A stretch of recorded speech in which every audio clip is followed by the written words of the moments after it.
Cheesy. Hey, good afternoon, everybody. Tom Stewart here. I'm with Liz Trotter. Our guest today is Martha Woodward, and this is Smart Business Moves. Hey, y'all. God, Hey. it's been a long time since we've done this. We took Monday off, right? Mm-hmm. We took Monday. It's even been longer for Martha. Martha, you haven't been a guest. Well, but Liz and I took Monday off. So, but she does the Fight Club. Yeah, Fight Club. So for her, she's like, I'm always live. Like a day or two goes by, that's like it. More than I want to. Megan would attest to. how often do you guys do a live stream? Every Tuesday. Okay. Yeah. You mean only once a week? I know. I don't know how you guys do it. I do not know how you do it. We're only doing it twice a week now. Yeah. So I don't feel like that's crazy. Not like when we were like every day. Yeah. Wow. And then even when we went down to 4 days a week, I was like, wow, this is like so easy. Well, when COVID was a thing, I don't know, it just felt different. But then, life started happening and business started happening and, only so many hours in a day. When COVID was a thing, you must Well, that's true. I mean, it's still a thing. Obviously, it's still a thing. Right.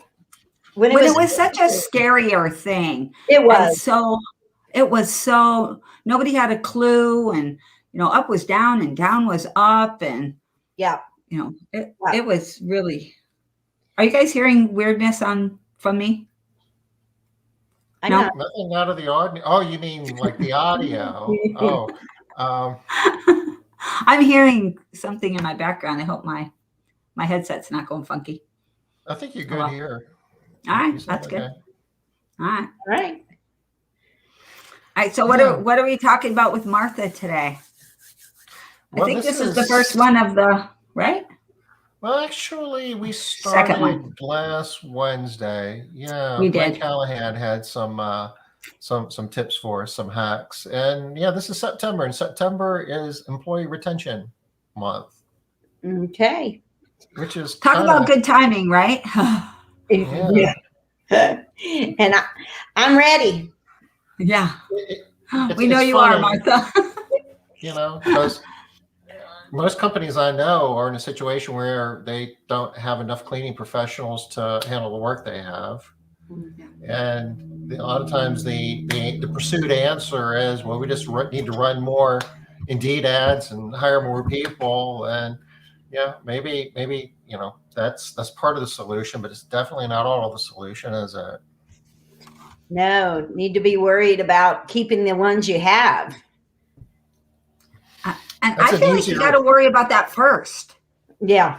First, Yeah. I don't know about everybody else, but my employees are wondering how long they're going to go without more help. So, and it's a valid concern, but all I can do is keep them apprised of what we're doing to try to bring people in. And I keep reminding them that they don't want to work with just anyone. So we're still going to continue to care about who we bring in. And I really share the stats of, we had this many applications, this many we invited for, awesome. We walk through that. So they know that we're trying to get them more help. But these are the times we're in, and they're always surprised at how many don't show, or out of the batch of the people that apply, how many we invite. I think they start feeling a little more special. I mean, if I can do that, Yeah, no kidding. Well, I do think that now is such a different time that I like your strategy of sharing it with the employees and letting them know, hey, I know it seems like we don't care, but look at what we're doing, like so much work. And they also know, I mean, they're out there, they see all of the signs. They go to check in the box and it's closed because there aren't enough employees too. Right. So, yeah. So that's what we're going to talk about today is what you can do to keep your best employees. I mean, maybe this has been a time that helps you weed out some of the ones that maybe you didn't want, but right now probably everybody wants anyone they have. So we'll talk about retaining your employees. Yeah, that's a good point. If you have anybody in your organization that's not a good fit, you can say, now's an awesome time to look for another job. Everybody's hiring. You probably need that person. But it's hard right now, right? We want to keep these people unless they're just abysmal.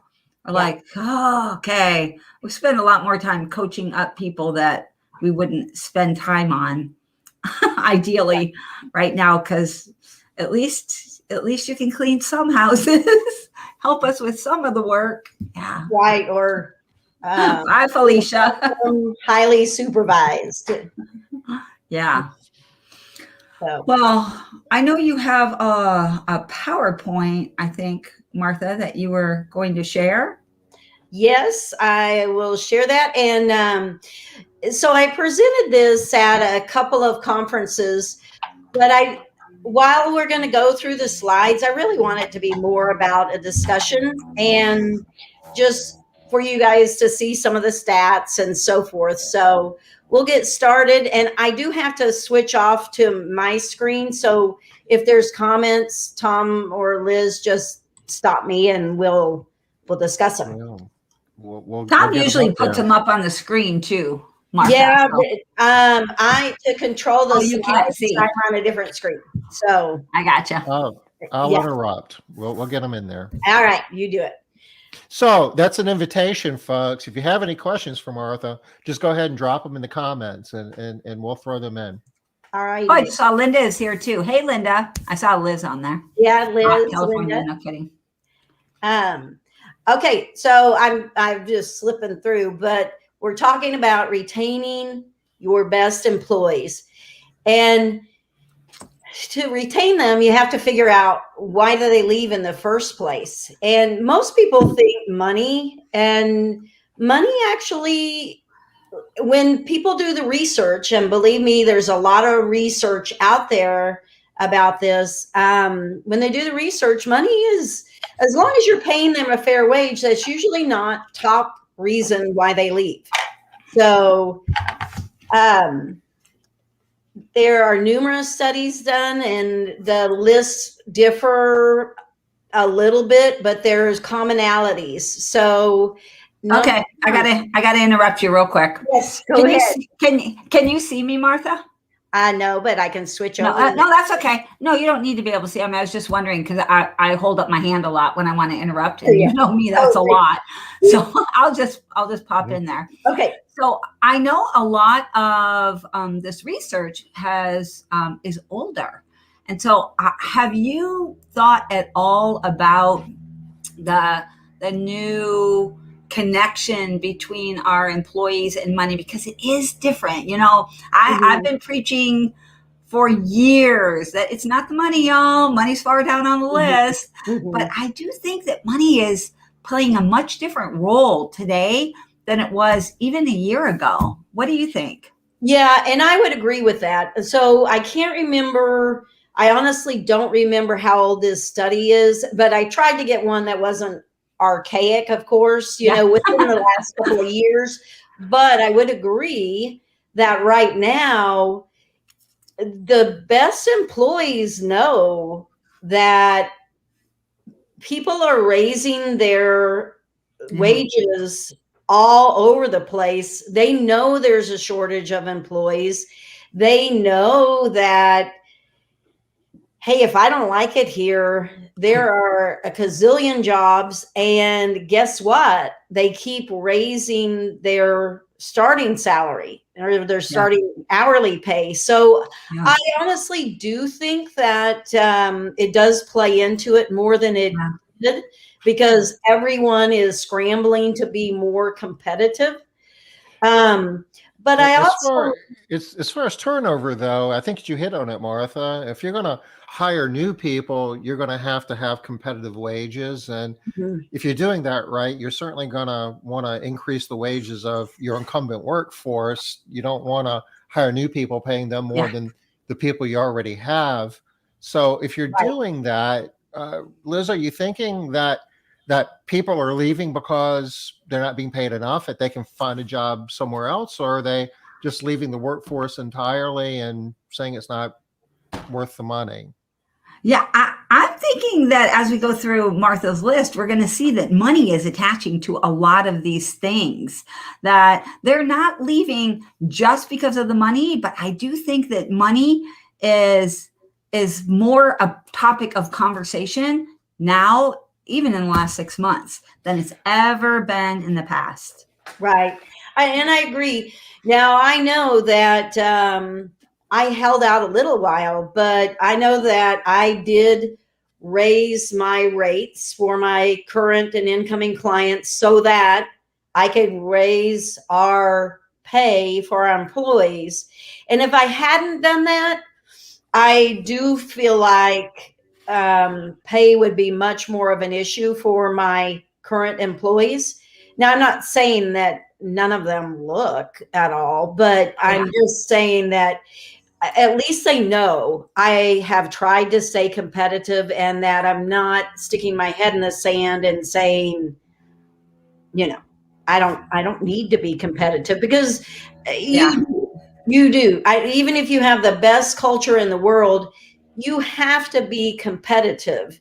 But if all things are kind of equal, then these are some of the reasons that they're going to look elsewhere.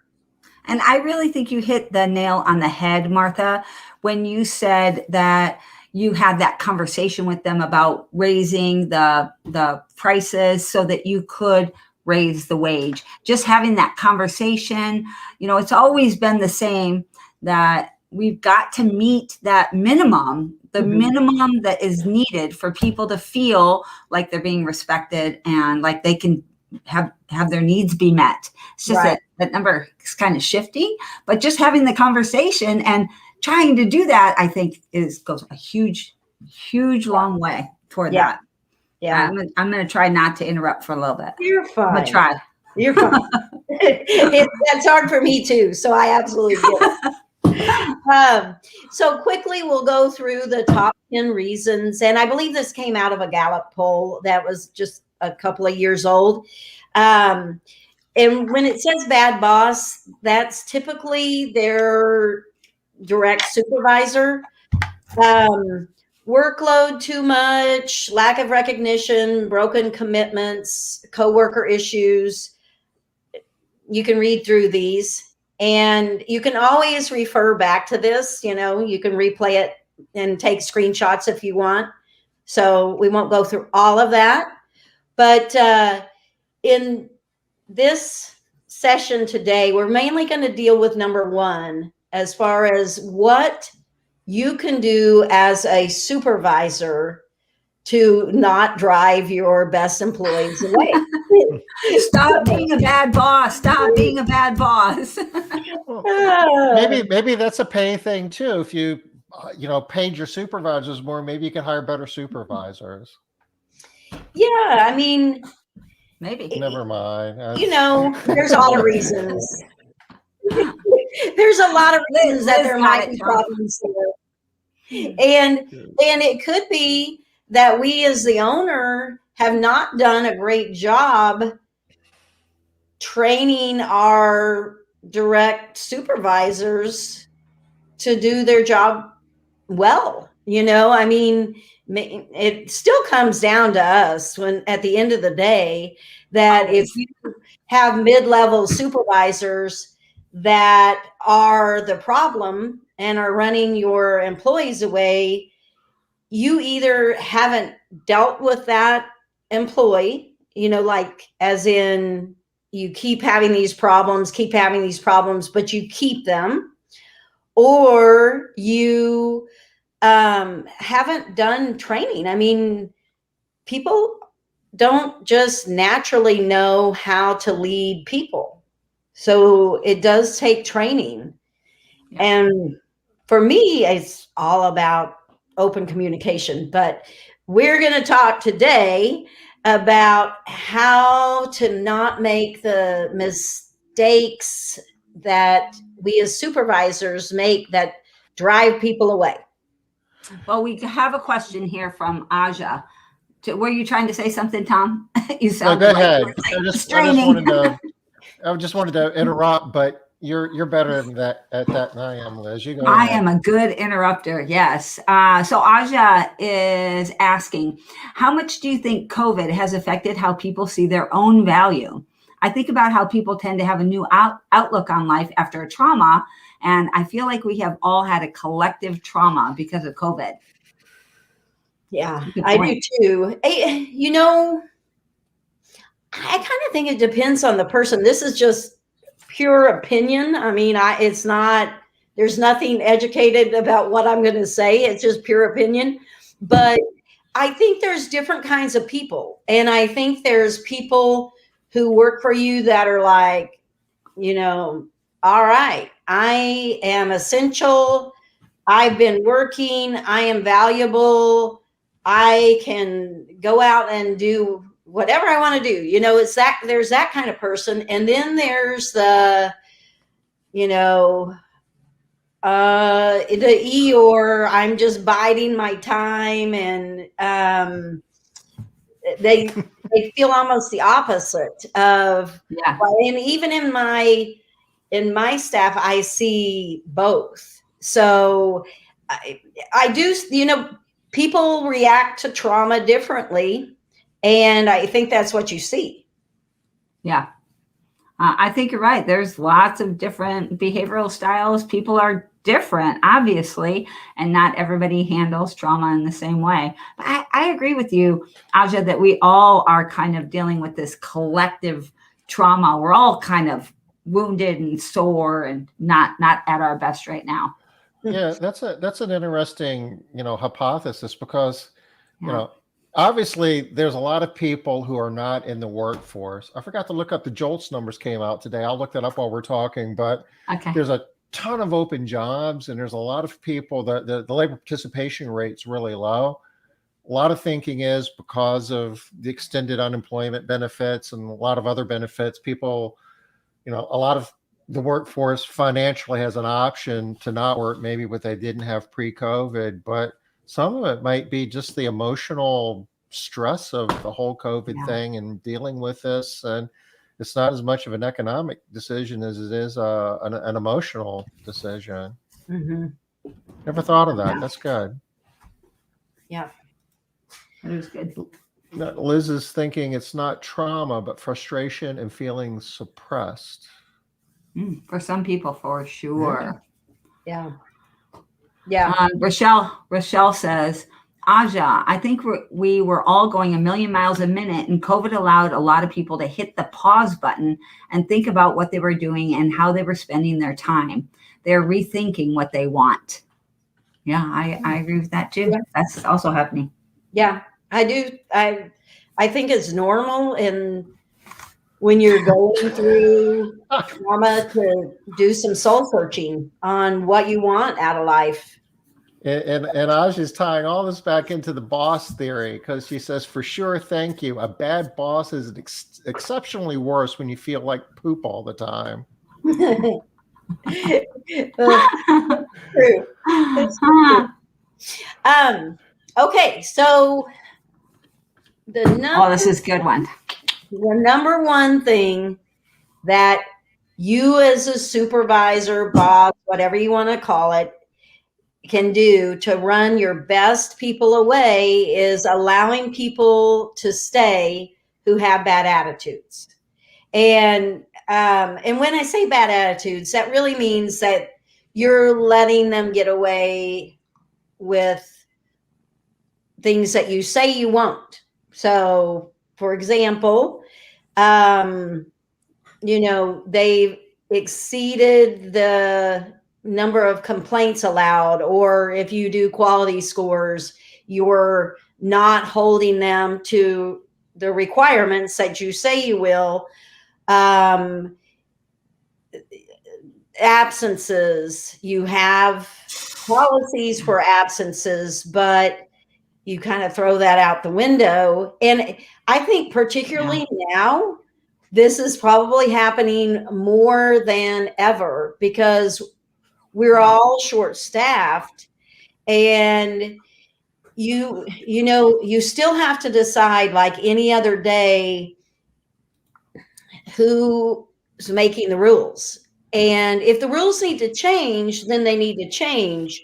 But I know I recently sat down with my employees at a staff meeting, and we had a heart-to-heart, and because they, I mentioned earlier, they're feeling the burnout of being short-staffed, and it's hard for them to take time off because who's going to sub for them, and all those things. And we had a heart-to-heart, and I actually said, you guys, I get it. And we actually had a conversation about, even though we're short-staffed, I want you to be happy here. Now, that's not allowing bad attitudes, but what I'm saying is that the same rules apply, unfortunately, whether we're in a COVID situation or we're not. That I want the same core values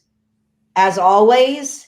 And it just is, it's just a little harder to take when you enforce it right now, but you have to. Now, Liz, I know there's a big one for you too, so chime in.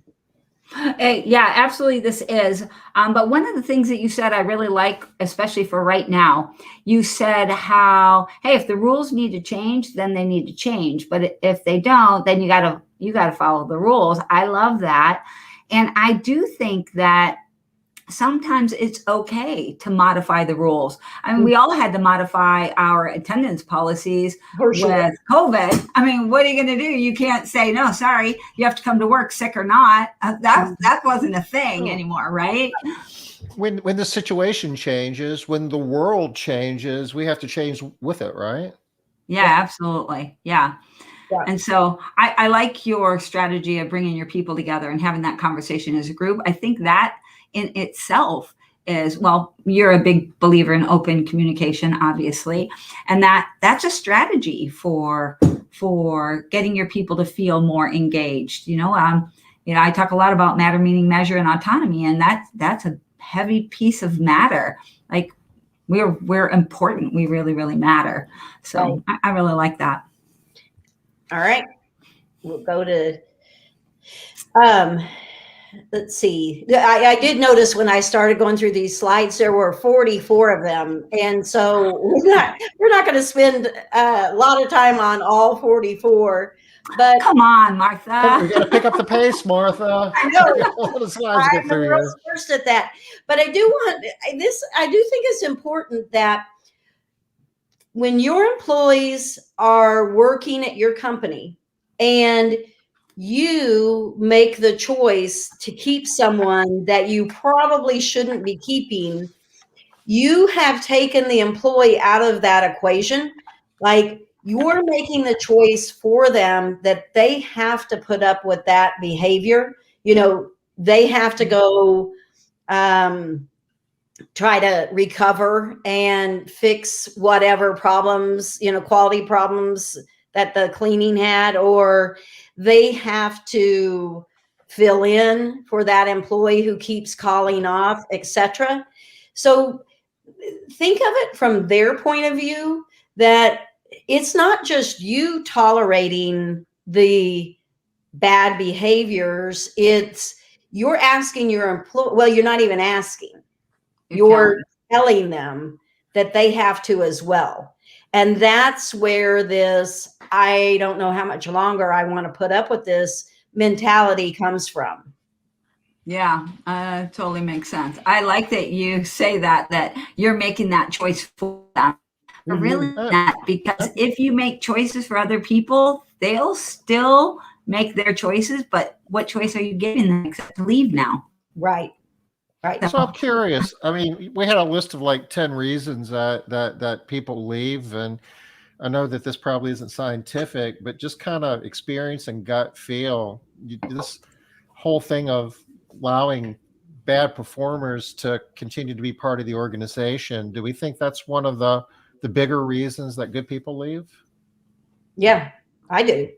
Yeah. Well, Tom, you saw, did you? I don't know if you saw this, Tom. I've been looking up a data point, but just like with our KPIs, we're always looking at that direct, the biggest piece. Martha's, one of her data points was 50% of people because of the bad boss.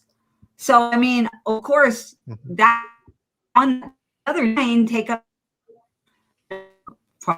5% or something. But 50% are bad boss. So this is part of being a bad boss right here. Yeah. Liz has a comment on here too, I see, Tom. Yep. I'm sorry, Martha, I forgot you can't see over here. I'm looking into setting up some services for the employees: daycare, local aid services, support services, housing, etc. One-stop shop for information and help, co-partnering with other services, bringing help to them. It's awesome. That's cool. Yeah, nice. Yeah, very cool, Liz. Yeah. You know, those Liz's, they do cool stuff. Yeah, it's a trend, isn't it? But yeah. This whole bad boss theory, it's not a theory. I mean, it's a reality. But yeah, you know, I mean, there's so many different ways that you can be a bad boss. You know, I mean, there's actively, behaviors that are bad, but that's a good one. It's the action that you don't take is maybe worse. We could probably come up with a list of the different ways of being a bad boss. Yeah, well, I know I can. We're going to go through several of them. Number 2 is making empty promises. So it's really saying, people do this without even knowing that they do it. I had a boss that I loved dearly, but he did this all the time. And I learned to be, I just kind of rolled my eyes whenever he would say something. It's a good thing that his positives outweighed this, because he would say a lot of times that I'm going to look into it and I'll get back to you, or yeah, that sounds like something we should do. I'll look into it. And then you never heard anything else. And so trust is huge, huge, huge. And when you say that you're going to look into something and then follow up, or you're going to change something, or whatever you commit to, even if you're only committing to looking into it, you have to somehow complete the loop and let them know the outcome. Even if you don't commit to it. Exactly. If you just say, I'll look into it, and that's all you say, I mean, you can go back to your office and look into it, say, nah, it's a dumb idea. That's not good enough. You got to provide the feedback, even if you didn't say you would. Right. And for me, I can absolutely forget. And most of the time, I don't want to answer them like right then. When they're, and it can be anything. It can be something that they're disputing on their payroll, or it can be this idea they have for the company, whatever. But whatever you have to do, even if it's making a reminder on your calendar, or whatever you have to do, you need to complete the loop and follow up with them, or they will lose trust. And so not only do they not believe you when you say, I'll get back to you, now kind of everything you say is being weighed, whether it's true or not, because of this problem right here. So yeah, that's a good one. I agree. And then management rarely listens. Tom brought that up as far as, they might come to you with an idea. And honestly, I would tell you that when I do these talks and, I talk about when we change some things in the company, honestly, most of the time when I change something in the company and it's something that has now stuck for years, I can think of a couple of employees that really were very mediocre employees. I feel like that's not politically correct to say, but they were not my rock star employees that made suggestions, but they were things that I did not discount just because they weren't my best employees. And you know what? They were great suggestions. So I didn't automatically discount them. And I would suggest you do the same. But that doesn't mean that whatever they suggest that you follow, that you actually do, you have to follow through. But don't discount them just because they're not your favorites or whatever, because sometimes they're the ones that are kind of the bravest to speak up and tell you what's wrong. You got me worried now, though. Is mediocre, you said, politically incorrect? Well, what? When you're referring to humans, maybe it's not the nicest thing, but in our little world, that's what we're gonna say. Average performance. Not everybody's a rock star. No, they are not. They are not. So, mediocre is a reality in life. We all have. I think most of us. I don't know. Somebody might have a company that everybody's a rock star. I don't know. That would be awesome, but that would probably not be the norm. Right. Yeah. Okay. So I know this is a huge one for a lot of us, and particularly our employees, is not feeling appreciated by their supervisor. So boy, Liz is the queen at this. When you talk to your sheet with the tally marks, and believe me, I am all over trying to make an employee feel appreciated. When you went to the tally mark thing, I'm like, I'm out. I cannot do that. That'll never happen. Not because I don't want it to. I just know myself that it will not happen. But talk about being committed to making sure that you are doing your due diligence, making people feel appreciated. So however you do that,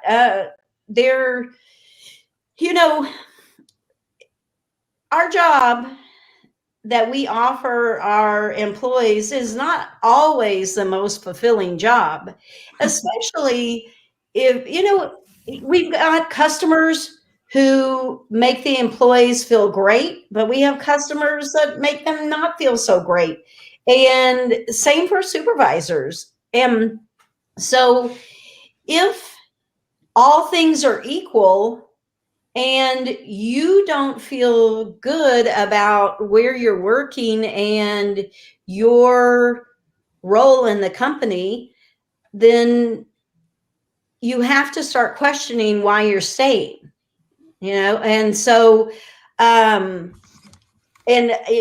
do mean this, that I feel like I learned a lot of this from Liz, but I tell you what, one of the things that for me, I really, one of my missions with the employees is that I want them, when they leave the company, I want them to look back and associate. Self-esteem is not what they're going to say, but I want them to look back and associate feeling good about themselves when they worked for our company, and just feeling like that was time well spent. And a lot of the ways that we go about that is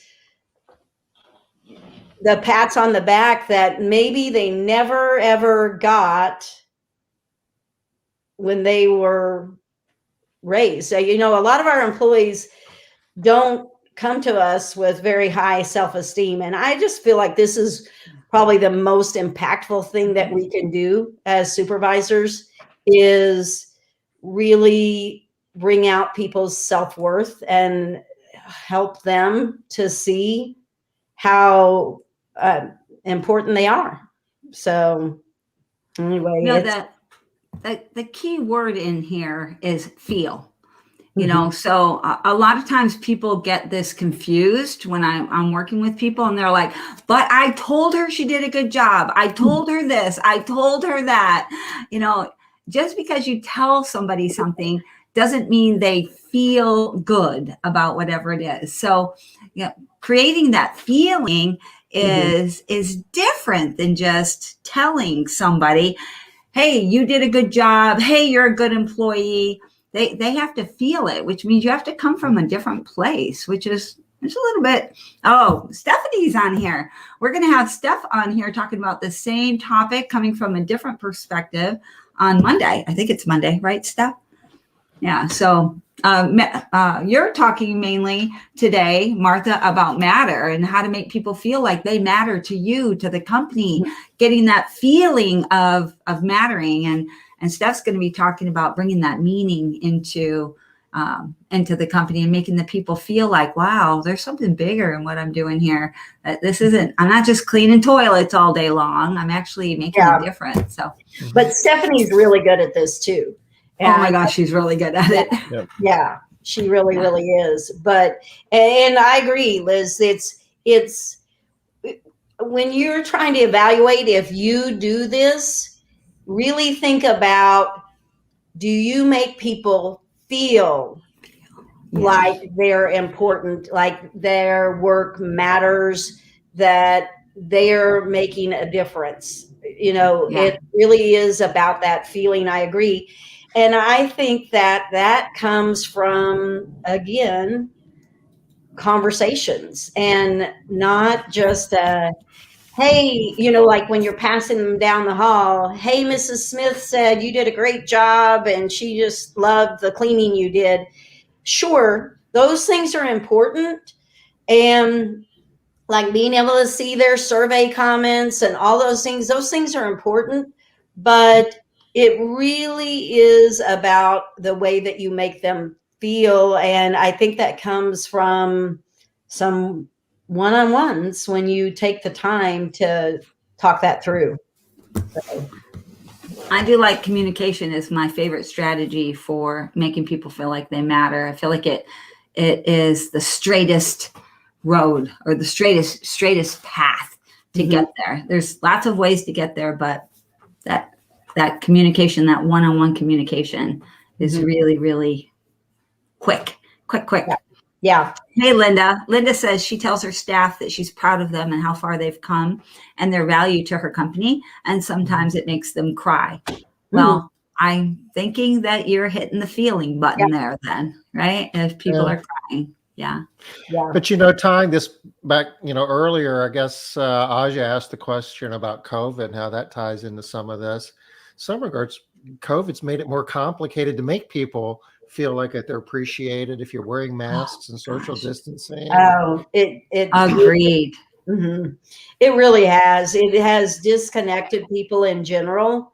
And it's, you know, the no hugging and like the elbow thing, you know, it's just like, and I'm not even a hugger, but, right. Yeah. Right. So it makes it much harder. I know my buddy, Kurt Kimpton, one of the things that he did, and, you know, so if you're not meeting in the office as much and so forth, one of the things that he did that doesn't replace the conversations, but it is more personable than, say, typing something to your employee. He used Voxer, and Voxer is like a walkie-talkie type of an app. And it's free unless I can't remember what features are not free. I finally paid whatever it is for a year. But anyway, he would do his kudos instead of like a group text, he would do a walkie-talkie type thing. And so like his customer comments that would come through, he would imitate the customer, whether he knew how or not, and and really lay it on thick, but make it he would go through the comment, and then he'd be like, no, really, man, it really means a lot that you did this for Mrs. Smith. And and what was kind of cool about that is not just that employee was hearing how great they were, but all the employees were hearing how great that person was. So he did that like in a weekly update. And I thought that was pretty cool. I'm totally stealing that. Yeah. I do a weekly update by video on Tuesdays. And I can do the voices. I cannot wait. Oh my gosh, I was so excited. I can't wait. So excited. Right up your alley. Oh yeah. And yes, you can see that was right up Kurt's alley too. But you know what? When you put in that little, like you said, Martha, it doesn't replace that conversation, but all of the things that you add on all make a difference. And that shows effort, and that you're putting more into it. That does matter. It does make a difference. It makes a difference in a big way. That one little toothpick all by itself doesn't make the difference, but you stack up a whole bunch of, I don't know where I'm going with this. Yeah, no, go ahead. Finish the thought, Liz. No, that metaphor died before I even got a whole bunch of toothpicks. Coming down. There, it's obvious. I had a plan, and then it went away when I said toothpick. I was like, where am I going with toothpicks? Okay, so this one is grouped together, and I really feel like we covered it in number 1 when we said that allowing the bad behaviors. Well, this is allowing bad behaviors when it comes to the policies. So basically you're just letting them blow through the policies. And I think we've hit that hard enough, other than employee doesn't know where they stand. So I give a visual of a straight road and a windy road. And so if you think of your policies as a straight road, like, the first occurrence, you hit this stop sign and that's a verbal warning. The second occurrence, you hit this stop sign and that's a written warning, and etc. So you're on a straight road. But if you don't follow your policies and that straight road, then that road is going, hopefully I'm going to do better than the toothpick. Couldn't do worse, Martha. It's a low bar, Martha. Don't worry about that. It's like that road is just winding and winding and winding, and your employee is trying to keep up, and it's like, where are we going and where am I at? And so again, there's a trust factor in there, because even if you're bending the rules and it's to their advantage that you bent the rules, like as in they get more chances, they still are questioning, what the heck, what's going on here? And she just keeping me until she's ready to fire me? They don't know what is happening.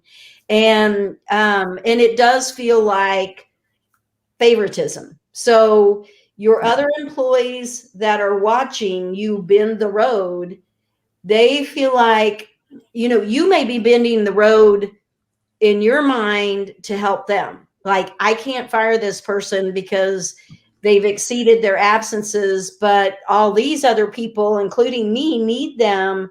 So I'm bending the road. But your other employees, when you bend the road, are watching thinking, she bent the road for that person. And that feels like favoritism to them because they know the rules, or they should know the rules. And so when you bend them, they know, as much as you might want to think that nobody's noticing, they do notice. Oh, no, they notice. And it feels very subjective. So it's just. And it really is a quick way to undercut trust. Like you said, I mean, you keep going back to trust, and trust really is just a key piece. It's a key component. It's a toothpick. A stack of toothpicks. Straight in there. Yeah. Straight in there. Now, we talked a little bit about this earlier, but I have, I have had points of time in our company that I needed to bend the rules. Like, COVID is one. But I remember distinctly having an employee who was awesome. And this is after I no longer was bending my rules all over the place. I had drawn the line in the sand. I was going to have a straight road. And then a year or so later, I had this employee who was an excellent employee, but she was a single mom and she had 4 kids. And so I had this great straight road absence policy, and all of a sudden I was going to have to fire this girl who I love dearly. The clients love dearly. She had, she was a team player, great attitude, great quality, but she had absences because of her home situation. So I knew I could not bend the road for her. So what I did is I came up with what I call an earn the cushion. Liz, you have strikes and you have other things, but I came up with what's called earn the cushion. And basically, if your quality score is above a certain level for 2 months, you earn an extra allowed absence. So nice. Yeah. And what I liked about that is that it's available to anyone. So I'm not bending the rules for one person. It's available for anyone, but only your best employees will qualify. So should you hire somebody that is going to be a pain in the butt to you and they're going to blow through those absences, I'm not like writing a blank check and saying, oh, let me open up the absences. I'm saying, okay, you do this, I give you this. And so that's an example of just, like I say, allowing the cushion, to give them extras. And I do the same with absences as well. I mean, not absences, quality issues. I've had people who, oh my gosh, everything in the world is great about them, but they're not the most detailed people that I've ever come across. And they are, I would say, above average or mediocre, Tom. But they do get more complaints than our current system allows. I don't want them to have unlimited complaints, but they can basically buy more with their attendance. And, we have policy for all that. So anyway, that's just an example of how you can allow some flexibility, but within the rules still. So. I like that. So the rule includes the flex. Yes. So you're Yeah, I like that, Martha. Yeah, and it's not hidden. It's not like I pull it out and go, oh, okay, I like this person, so I'm gonna, let them do it. It's in there. It's just that not everybody needs it, and not everybody is going to qualify for it. So, this is just talking about when you put your policies in, and this is in QDS and the HR thing where you're outline what you're going to allow. Okay. So, oh, that's a good one. yeah. When we polled our employees, which we did do this. So, about twice a year, we will go through this list, and we actually have them fill out and say yes, no. I don't have them rate it. We either do it or we don't do it. And anyway, so we ask all our employees to tell us how we're doing on these things. And for us, this was the one. And because we're pretty good about sticking to our policies and all those things, but this was the one. And so what I found out was they were super frustrated with, like, maybe repeated payroll issues happening, or a big one was not getting the necessary information on job notes. And, maybe the office wasn't getting the arrival time in there the way they should, or maybe they weren't getting some particulars about the house. And then that makes them look bad in front of the customer. It makes them look like they don't know. And so their big complaint was that we keep telling you. And the funny thing is, so along these lines, so this is a big one for me. When we're training or when we're making a decision, whether or not somebody's quality problems are training versus attitude, this is how we measure. So, if somebody repeatedly is not wiping behind the toilet, let's say, and we know that they were trained that way initially, we've done retraining, and maybe we've done retraining again, but they continue to not do that, then that's a matter of not caring, and they're making the decision to, probably hurry and not do that detail, but they're making the decision to do that basically because they don't care enough.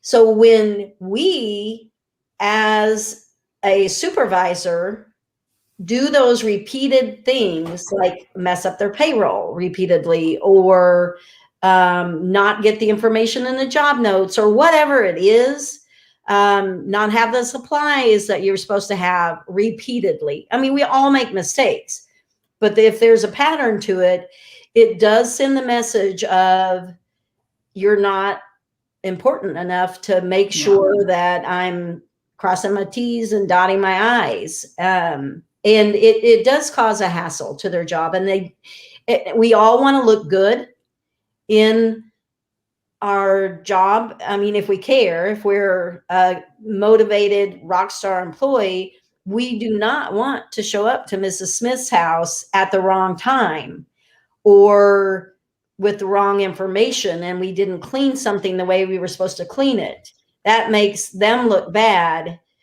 And sure, you might say, oh, I'm sorry, I forgot to put that in there. But if you say that frequently, you're not really sorry. So anyway. Denise has a question for us. How many times do you have to make the mistake before it would be considered a pattern? Maybe she's going back and trying to figure out, well, if it's only a couple of times, maybe I'm good. I don't know. How many? Yeah. And I don't know that we have a hard and fast rule on that. But what I ask is, okay, so we have weekly stat meetings, and what I ask is, we actually have in our employee retention stats and their lead measures. And one of the lead measures that I make the supervisors track is how many errors they made when it came to job notes and payroll. Like, we have that listed. And so, Liz, yes, I do tally. I have them tally this. And so I've not had to make it a punitive thing, because when it comes up, we figure out, okay, how are you going to fix that? But, and I only put it on there when we went through this survey with the employees and found out that this was one of our problems. So it was something that we were fixing. But if I was picking a number, now, again, we're talking about the same thing happening repeated times. So if you made a payroll mistake with the employee, and this is just my take on it, but if you made a payroll mistake with the employee now, and then in 3 months you made a error on the job notes or something, I wouldn't say that's a big deal. Yeah. But if you made a payroll error this week, and you made a payroll error in 2 weeks, and then you made a payroll error in 6 weeks, that would be a problem. Yeah, I was thinking the quantity matters, but the time frame that it happens matters as well. Exactly. You ever have somebody come back and say, you guys do this all the time? And it's like, well, when did we do this? Okay, it happened now. Remember 3 years ago it happened? Yeah. It's like, oh, come on. Right. Yeah. And we definitely get that. And then, but they're used to me saying, okay, I do say, okay, so what's all the time? Give me some specifics. And so many times they're like, well, I don't know. It just happens all the time. And I'm like, I can't really do anything with that. I need some data. And so if they can't give me any data, then I start saying, all right, this isn't, it's not trying to get anyone in trouble. It's we need some data to know how to improve. And so I do ask that they track it. And then I ask that they tell that person that it occurred, and that person is to put a tally mark. Well, we are quickly approaching the top of the hour. Any last thoughts on your deck here, Martha, you want to share?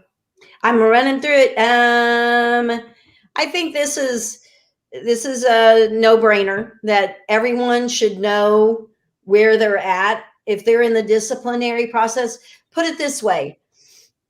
When it comes to the disciplinary process, like, you should be running them through a process. It should be a system that they know about. And I'm a big believer that if you're complaining about one of your employees to somebody else, and surely we're talking somebody in management, and you haven't talked to that employee, then shame on you, really, because your employee can't do anything about it. And I do believe that we owe it to the employee to always be very transparent about what we're thinking. When we're happy and elated and they're doing a great job, they should know that. But if there's something that's driving us crazy about, for example, something that happened in our office was my office manager was just tired of fixing their clocking errors, and she would fix them but be mad about it. And and so I remember she was complaining to me, and I said, have you told them how much time it takes to, have you had a conversation with those people? Well, no, I just fix it, and so don't ever do that. You be very transparent. And if you're having those thoughts, then it shouldn't be a surprise to the employee. They should know about it. And then I'm just going to leave it at that as far as I'm running through it. Well, they're all good though. Yeah. So we'll just finish it with that. Oh, we got so close too. At the top of the hour. And if you want to know more about, the concepts and the application of what Martha's sharing with us here, I'm assuming the best place to go would be qualitydrivensoftware.com. Yeah.